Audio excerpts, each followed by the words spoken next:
If you need to get around the town, your first thought of easy transportation is a car. Either you personally have a car or you know someone who does. And whether you're driving the car or you're hitching a ride from someone else, you realize how fast you can get somewhere from point A to point B.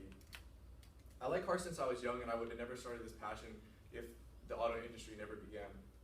Cars serve so much importance in daily life, and it's the main source of transportation for most people, and without it, it would be a struggle to get around. Today I'm talking about how cars started, why they're important to society, and the future of cars. The development of the automobile in the 19th century first got its foundation from the invention of the steam engine a century earlier.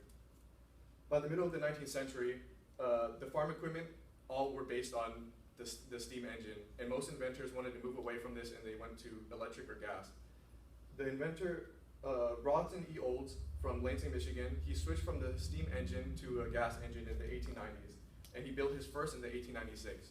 Later, he produced cars that would be limited until 1899. And this was when Old Motor Works was formed and would be later known as General Motors. In the article Automobile Industry by Carson and Bong, it was quoted stating that by 1903, Ford Motor Company emerged as a rival to Olds Motors and created a sturdy and low-priced car that ultimately led to a big rivalry. The three major companies later would be known as Chrysler, Ford, and Olds Motors, and they were known as the Big Three. Now that we know how they started, let's move on to how beneficial they are to society. The auto industry provided easier and faster transportation, and has also led to the creation of great highway systems that link many cities and states. Not only this, but it sparked the creation of a lot of suburbs around cities and allows the average person to travel easily from city to city and get to work from an outlying area. Quoted by Wells in his book Car Country, he stated that for most people in the United States, going almost anywhere begins reaching for the car keys. This is true, he argues, because the US is a car country nation, and it's dominated by landscapes that are difficult, inconvenient, and often unsafe to navigate by those who are not sitting behind the wheel of a car.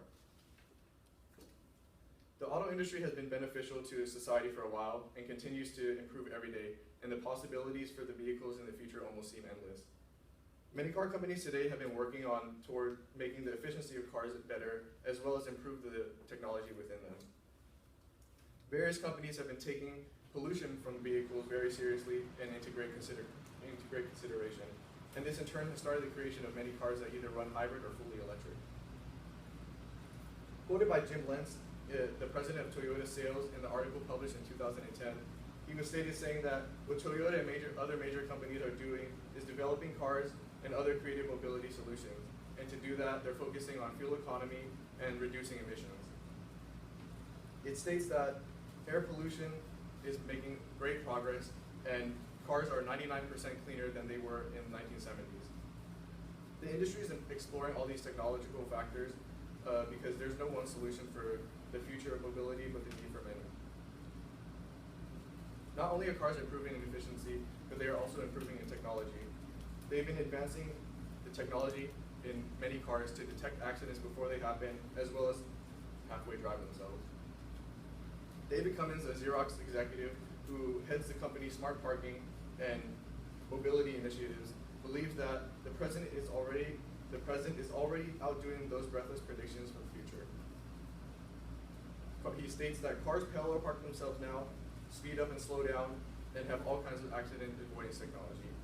He also says that by the time the first car rolls off the line without a steering wheel, it's not going to be that much of a shock. The collective response may be a shrug, as in it's about time.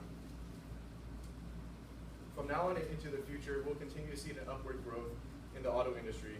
One day, what we thought impossible would become possible. Looking at the time from when cars first started to how they are now and has improved tells us the future improvements are endless. Cars serve so much importance in daily life and is a main source of transportation for most people. And without cars, it'd be impossible to get around. Seeing how many improvements the auto industry has made in a short amount of time makes me wonder what the future of transportation holds for society.